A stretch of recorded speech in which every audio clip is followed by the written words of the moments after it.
তোমার কথায় আমার সময় কেমন ছিল শোনো বলি, আমার চোখে দেখবে ফিরে হারিয়ে যাওয়া স্মৃতির গলি। আমার সময়, আমার সময়, আমার সময়, আমার সময়।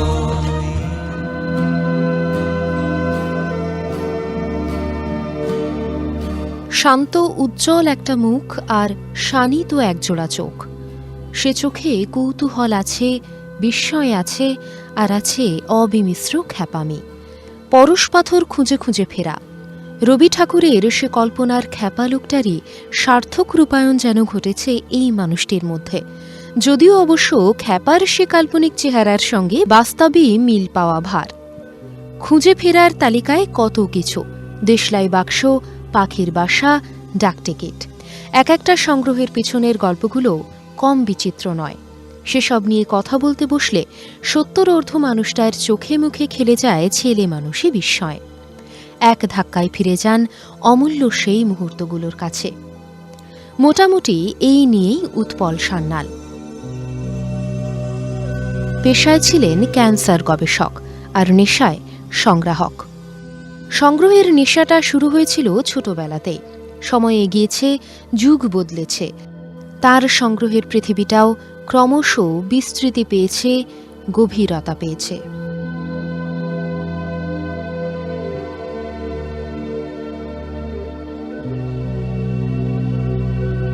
ছোটবেলায় যেরকম কাটে, আমি আমাদের এই পেয়ারা বাগান, এই সাউথ স্মৃতি পেয়ারা বাগান অঞ্চলে মানে বর্ন অ্যান্ড ব্রট আপ। আর ছোটোবেলায় যা থাকে পাশের মাঠে খেলাধুলো এসব করেছি। আর সংগ্রহ বলতে গেলে যেটা প্রথম আরম্ভ করেছিলাম সেটা হলো তখনকার দিনে স্ট্যাম্প জমানোর খুব শখ ছিল প্রত্যেক বাচ্চাদের, অনেকেরই। তা আমি হিন্দু স্কুলে পড়াশুনো করেছি 1961 সাল থেকে, এবং 67 সালে হায়ার সেকেন্ডারি পাস করি। তা 64-65 নাগাদ এই স্ট্যাম্প জমানো শুরু করি, এবং আমার বাবার একটা স্ট্যাম্পের খাতাও ছিল। সেইটার থেকে আমার খুব ইন্টারেস্ট হলো। তখন ছিল যে আমরা মানে যতগুলো কান্ট্রি জমানো যায়, তখন জিপিওতে যেতাম, ফার্স্ট ডে কভারগুলো বেরোতো, যেটা প্রথম দিবস কভার যেটা, আর তাছাড়া নানা রকম ভ্যারাইটি স্ট্যাম্প বেরোতো। এবং এখনও মনে আছে গৌরীবাড়ির যে পুজো মণ্ডপ, সেইখানে কারো কাছে খবর পেয়েছিলাম যে বস্তা ভরে স্ট্যাম্প বিক্রি হয়, মানে এক বস্তায় স্ট্যাম্প রেখেছে, এক মুঠো তুলে নেওয়ার তখন চার্জ ছিল 1 টাকা। তার মধ্যে থেকে সেরকম আমি মানে 2-3 বছর ওখান থেকে গিয়ে 1 মুঠো স্ট্যাম্প তুলেছি। অধিকাংশই ছোট ছোট ভারতের ম্যাপ থাকতো, নানা রকম ম্যাপটা মনে আছে, যে সবুজ লাল ইত্যাদি কালার, কিন্তু তার মধ্যে কিছু কিছু বেশ ভালো স্ট্যাম্প পেয়েছি। তো সেইগুলো আমায় মানে এখনো হন্ট করে। ডাকটিকিট জমানোর শখটা থেকেই ধীরে ধীরে আরও অন্য কিছু সংগ্রহের দিকে এগোলেন তিনি, আর সেখানেই দিব্যি ঢুকে পড়ল দেশলাই বাক্স। 1974 সালে আমি যাদবপুরের বিখ্যাত Indian association for cultivation of science, IACS, ওখানে গবেষণার জন্য শুরু করি আর কি, ওখানে অর্গানিক কেমিস্ট্রি ডিপার্টমেন্টে। তা সেই সময় আমার মানে দিদির হাজব্যান্ড, জামাইবাবু আমার, উনি গৌহাটিতে পোস্টেড ছিলেন, যার তো দিদির যে হাজব্যান্ড, এবং উনি আমায় লিখলেন যে তখন আমার ভাগ্নে মোটামুটি 7-8 বছরের, যে দেশলাই জমানোর জন্যে, ওর জন্যে দেশলাই খুঁজতে। তা ঠিক আছে, আমি চিঠি পেয়ে তখন দেশলাইটা দেখতে গেলাম। তখন সাধারণত একটা ব্যাগ মার্কা দেশলাই থাকতো, টেক্কা মার্কা থাকতো, কুইল, এরকম কতগুলো। আমি আশ্চর্য হয়ে গেলাম যে একদিনে আমার প্রায় 10টা নতুন দেশলাই পেলাম। এবং তখন আমি যেটা করলাম, আরে এটা তো একটা বেশ সংগ্রহ করা যেতে পারে, একটা ওর জন্যে রেখেছি, একটা নিজের জন্য কিনলাম। সেই শুরু হয়েছে। এবং তার পরবর্তীকালে উনি জমানো ছেড়ে দিলেন, এমনকি উনি চলেও গেছেন একটা সময়ে। তা কিন্তু সেটা আমি আর ছাড়তে পারিনি। এখনও প্রায় প্রতিনিয়তই দেশলাই মানে পাই বা নিজেও জমাই।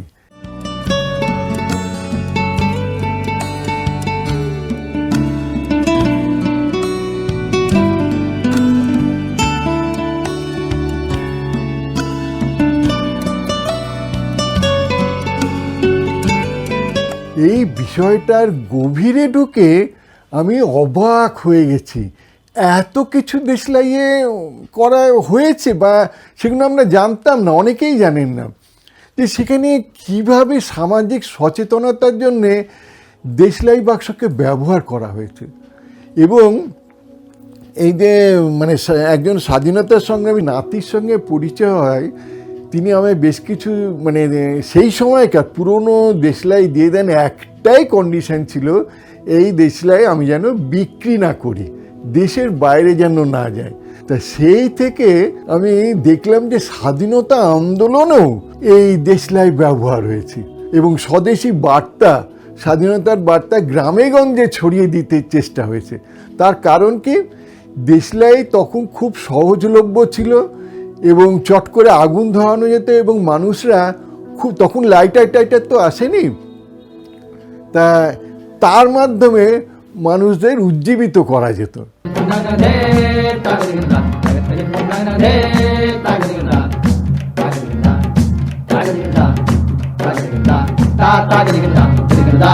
পঞ্চাশ বছরেরও বেশি সময় ধরে জমিয়ে তোলা দেশলাই বাক্সের বিপুল সংগ্রহটাও আসলে সময়ের বিবর্তনকেই ধরে রেখেছে সযত্নে। জনপ্রিয় তারকা বন্দনা থেকে সামাজিক সচেতনতা প্রচার কিংবা ঔপনিবেশিক ইতিহাস, সবটাই খুঁজে পাওয়া গিয়েছে দেশলাই বাক্সের গায়ে। হ্যাঁ, আমাদের সময় যখন দেশলাই বাক্সগুলো যখন শুরু করি তখন কাঠের দেশলাই বাক্স সব বেশি থাকতো, ম্যাক্সিমামই থাকতো, যার একদিকেই ছবিটা ছাপানো থাকতো। কিন্তু পরবর্তীকালে মানে 70-এর দশকের শেষে বা 80-র দশক থেকে আস্তে আস্তে কার্ডবোর্ডের বাক্স এলো, যার দুদিকেই ছাপা হচ্ছে। আর তার আগে আমরা যেগুলো পেয়েছি এইরকম পাখি, পশু পাখি, মানুষ, এরকম সমস্ত। এবং সেই সময়ে 1970-75 সাল বা 75 সাল থেকে অনেক বিখ্যাত সেলিব্রিটি যাদের আমরা বলি, তাদের দেশলাই আসা আরম্ভ করলো। যেমন আমি বলছি 1976 সালে এই তখন যে টেস্ট ক্রিকেটের রমরমা, তো সেই সময় একটা সিরিজ কলকাতা থেকে পেয়েছিলাম। বেদি তখন অধিনায়ক ছিলেন, বেদি, গাভাস্কার, ভেঙ্কটরাঘবন, বিশ্বনাথ, হ্যাঁ, ইঞ্জিনিয়ার ইত্যাদি, সরকার, এদের নিয়ে মানে দেশলাই পেয়ে আমার ভীষণ আনন্দ হলো।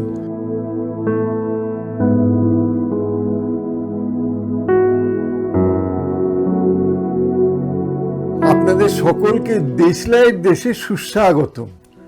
এবং আমরা যেমন বাড়িতে কোনো অতিথি এলে জোড়হাত করে আমরা তাদের আপ্যায়ন করি বা ভেতরে আসতে বলি, ঠিক সেই রকম দেশলাইয়ের ছবি দিয়েই আপনাদের সকলকে নমস্কার এবং ওয়েলকাম করছি।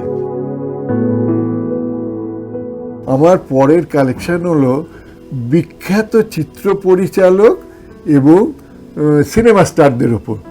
সবার প্রথমেই আমরা দেখাচ্ছি এই সত্যজিৎ রায়, এবং তারপরে উত্তম কুমারের ওপর 4টি দেশলাই পেয়েছি। টাইটানিক খ্যাত লিওনার্দো দা কাপ্রি, এবং তারপরে চার্লি চ্যাপলিন, ব্রুস লি ইত্যাদি।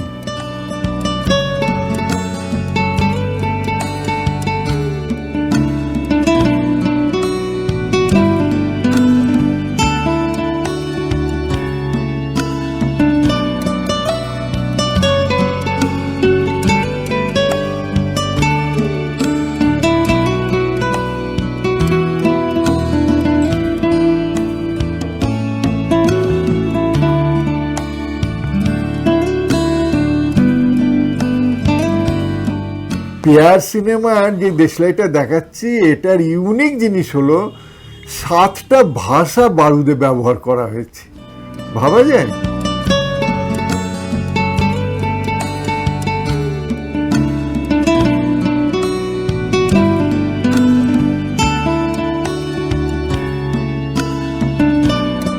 এখানে একটা বাচ্চা কিভাবে ছোট থেকে বড় হয়ে উঠছে সে বাথটবে চান করছে, তারপরে একটু হামাগুড়ি দিচ্ছে, হাঁটছে, দাঁড়াচ্ছে ইত্যাদি সমস্ত কিন্তু এই দেশলাই বাক্সের ছবির মাধ্যমে তুলে ধরা হয়েছে। এখানে আমরা তুলে ধরেছি যে মহিলারা এখন কোনো অংশেই পুরুষের চেয়ে পিছিয়ে নেই, বরং অনেক ক্ষেত্রে এগিয়ে। তো তারা তাদের নানা রকম প্রফেশনে তারা নিযুক্ত, সেইটাই কিন্তু দেশলাই বাক্সে আমরা তুলে ধরেছি। তারা টাইপ করছেন, তারা যুদ্ধ করছেন, তারা আবার কৃষিক্ষেত্রে কাজ করছেন, গান করছেন ইত্যাদি।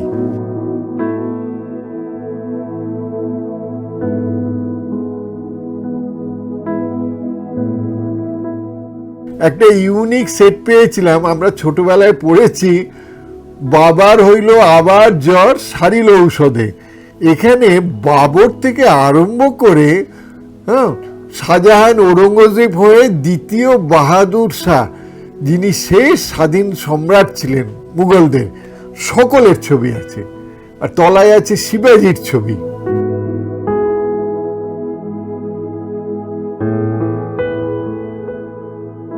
ফরাসি চন্দননগর 1954 সালে স্বাধীন হয়, এবং পর্তুগিজ গোয়া ইত্যাদি সেই দেশলাইগুলো, ব্রিটিশ আমলে যেগুলো বা ওই সময় স্বাধীনতার আগের যে দেশলাইগুলো সেগুলো।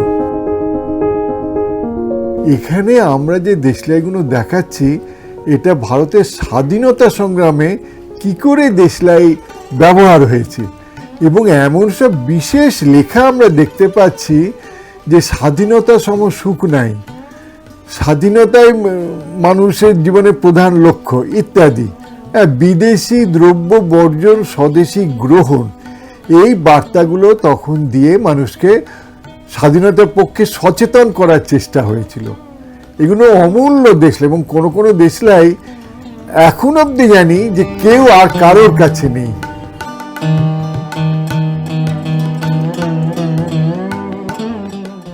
এখানে তাদের আমরা ছবি রেখেছি যে যারা দেশনায়ক ছিলেন, গান্ধীজি, নেতাজি এবং বিশিষ্ট মহামানব, যাদের দেখে মানুষ অনুপ্রাণিত হয়েছেন, স্বামীজি, রবীন্দ্রনাথ, সিস্টার নিবেদিতা, তারপর ভগৎ সিং আছেন, ঝাঁসি রানী আছেন ইত্যাদি। আবার আমরা দেখতে পাচ্ছি যে জয় হিন্দ লেখা আছে, বন্দে মাতরম, এই সমস্ত এই পুরোটাই দেশলাই এসেছে।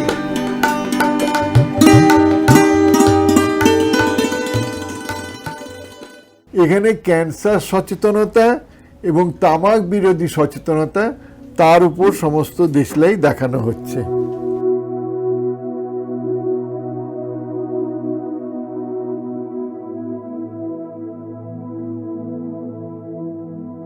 কোনো কোনো বিশেষ সংগ্রহের সঙ্গে জড়িয়ে রয়েছে খুঁজে পাওয়ার কৌতুকময় কাহিনী।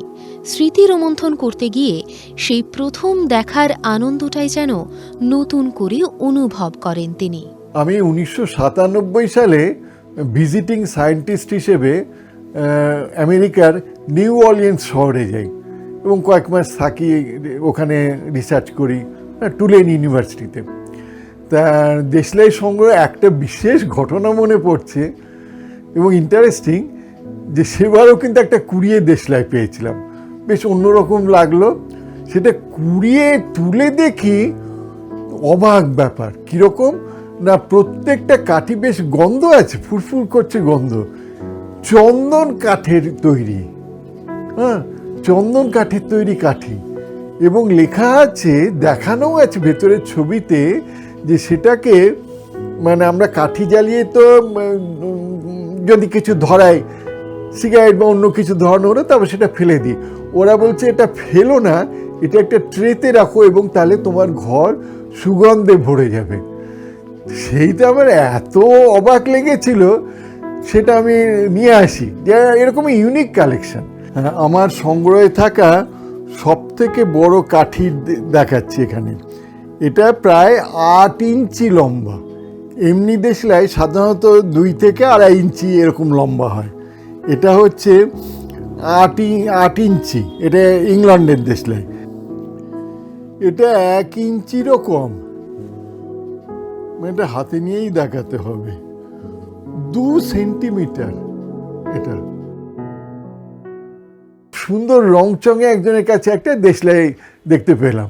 হ্যাঁ, তখন এক সাহেবকে জিজ্ঞেস করলাম কোথায় পেলে, বললো এটা সোজা চলে যাও 40 তলার একটা হোটেল বললো।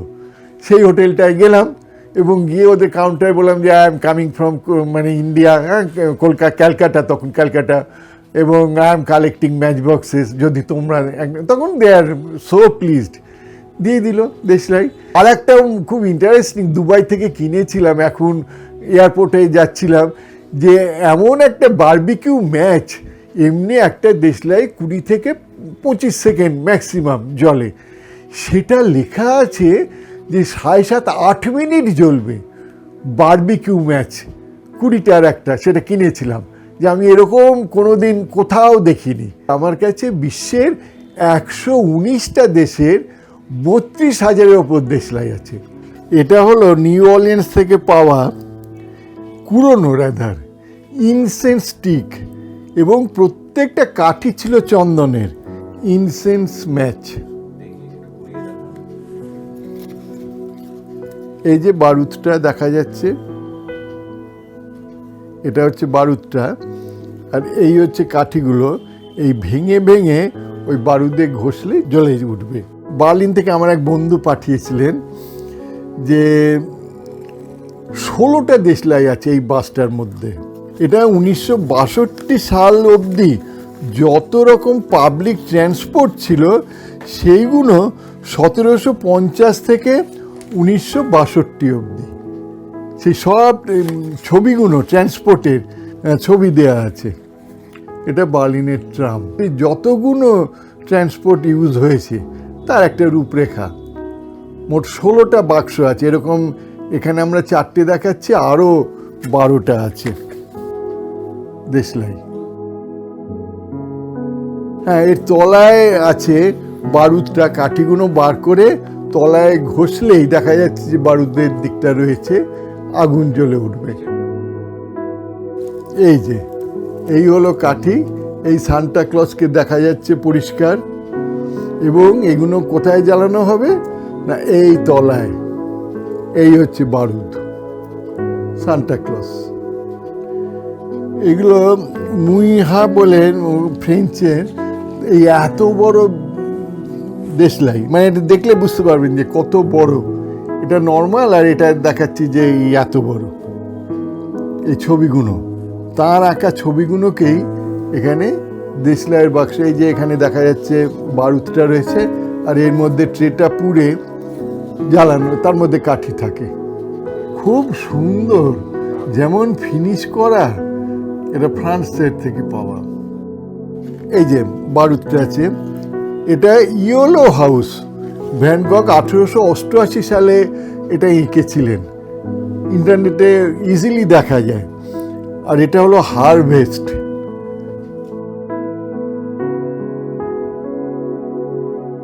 এটাই ভ্যান গগের দুটো ছবি, সেন্ট মেরি বলে ফ্রান্সের একটা মানে সি রেসর্ট, সি বিচ আর কি, সেইখানের এই ছবিগুলো আঁকা।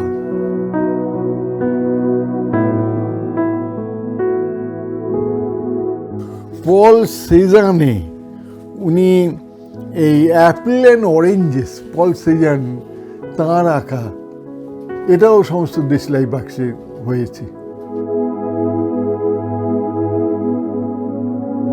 ক্লডে মনেট, তাঁর আঁকা ছবি, এই ছবিটা অ্যাভেলেবেল আছে। একটা দেশলাই বাক্স কত বড় হতে পারে, এটা একটা পোল্যান্ডের ম্যাচ বক্স মিউজিয়াম, এই এতখানি বড় এই বাক্সটা।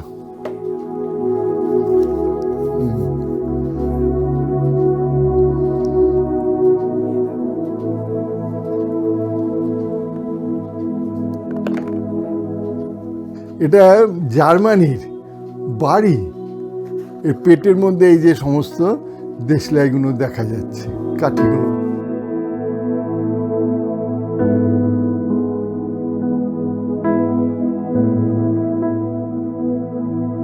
এই যে এখানে বারুদটা রয়েছে, হ্যাঁ হ্যাঁ, এই যে বারুদটা এখানে, এটা ইংল্যান্ডেরই ওই এক বাংলো গোছের বাড়ি। এটা হলো ফর অ্যাডভার্টিজমেন্ট। এইরকম এই যে ভেতরে কাঠিগুলো এখানে রয়েছে, চিরুনির মতন দেখতে। আর এই হচ্ছে সেই বাড়ি, বারবাকোম্বে মডেল ভিলেজ। এটা ইংল্যান্ডের প্রমোশনাল ম্যাচ বক্স। এই যে কাঠিগুলো, আর ধরাবে কোথায়? এইখানে বারুদটা।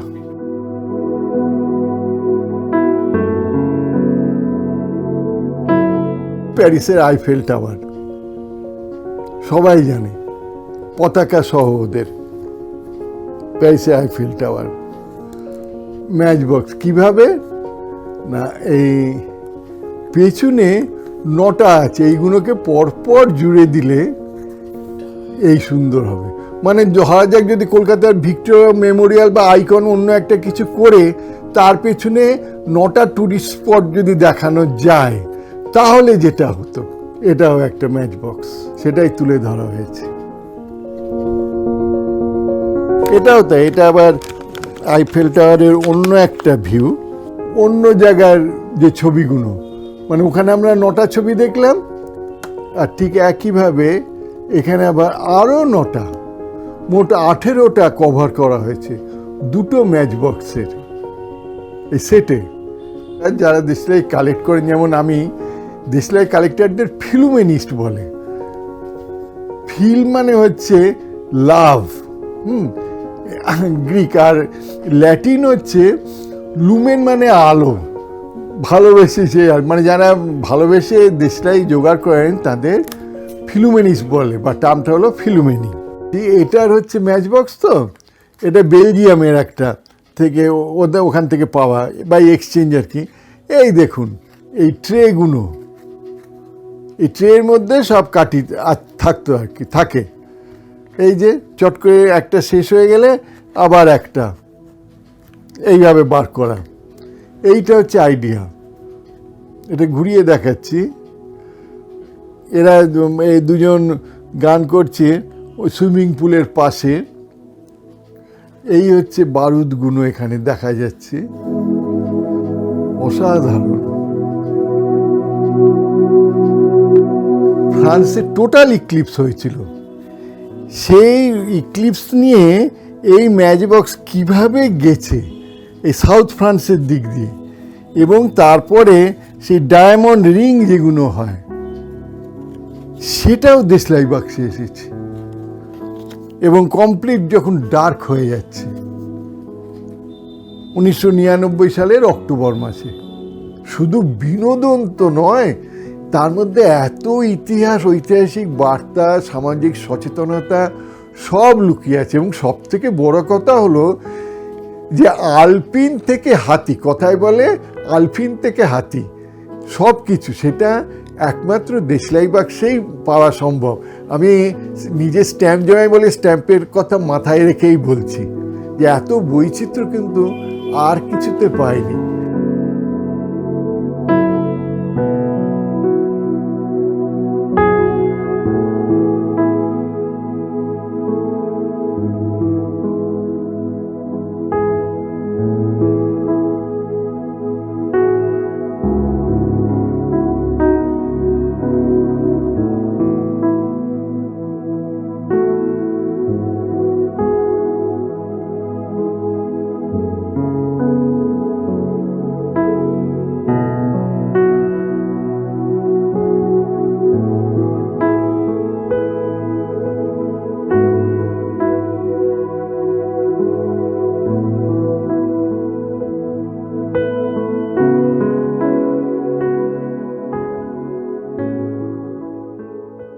বিয়ের পরে যেটা হয়েছে, তখন মানে বাসে উঠেছি, আর তখন দুজনেরই বয়স কম, বসে আছে বাসে, সারাক্ষণ ওর দিকেই তাকিয়ে বসে থাকছি যে ও কোথায় পানের দোকান দেখবে নেমে পড়বে, মানে দেশলাই ছবি নেবে বলে। হ্যাঁ, আমি ওর দিকে তাকিয়ে বসে আছি, কখন তিনি নেমে পড়বেন, আমাকেও তো দৌড়ে নামতে হবে। তো এরকম বহু সময় হয়েছে যে ও তো দেরি দেখেছে পানের দোকান, ব্যাস ও তো লম্বা মানুষ, লম্ফ দিয়ে নেমে পড়লো। আমি তখন রোকে মানে কন্ডাক্টারকে, আমি নামবো। সেরকম চলেছি। আবার আমার মারও নেশা হয়ে গেছিলো, এমন অবস্থা, তিনি এখন নেই, মানে জামাইয়ের জন্যে ওই সবসময় কি ব্যাগের মধ্যে প্লাস্টিকের ঠোঙা থাকতো, আমারও থাকতো, ওরও থাকতো, মারও থাকতো। রাস্তার মধ্যে হয়তো দেশলাই দেখতে পেয়েছে, সেটা তো আর এমনি ব্যাগের মধ্যে ঢোকাতে পারছে না, নোংরা রাস্তার মধ্যে, জামাইয়ের জন্য মনে হচ্ছে যে ওটা নেই জামাইয়ের, সেটা তুলে নিয়ে প্লাস্টিকে, এরকম আর কি আমাদের রিলেটিভ একজন দেখে ফেলেছে, আমার পিসি, বলছে একই বৌদি তুমি রাস্তা থেকে দেশলাই কুড়াচ্ছ। তো বলে না ওই জামাইয়ের জন্যে। মানে এরকম আমাদের মানে প্রচুর অভিজ্ঞতা, ভালো মন্দ নানান রকম হতেই থাকে, বাড়িতেও লোকজন আসে। আর আমাদের মধ্যবিত্ত ফ্যামিলিতে কী হয়, সবাই বলে যে স্বামীর জন্য মানে গর্ব করা উচিত তোমার, হ্যাঁ এত রকম হবি রয়েছে, তাকে হবিরাজ ডাকে এফএমে, 9 রকম 10 রকম হবি, তো তোমার আবার কিসের চিন্তা, হ্যাঁ। কিন্তু আমি যে সংসারে কতটা স্যাক্রিফাইস করছি, মেয়ে মানুষ করা, সংসারে তখন শ্বশুর শাশুড়ি সবাই আত্মীয় স্বজন আসছে যাচ্ছে, সব কিছুই হচ্ছে, সেটা কিন্তু কেউ দেখে না, আমাকে ওই গর্ব করতে হবে।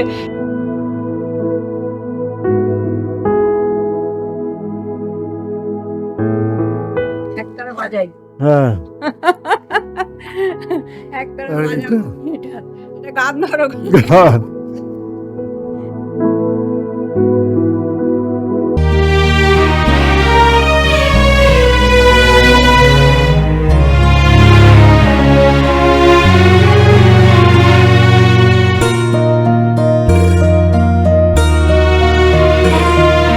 সাদা কালোর সেই দুনিয়া যা লেখা নেই ইতিহাসে, অতি ছুঁয়ে সময় আমার বসবে এসে তোমার পাশে।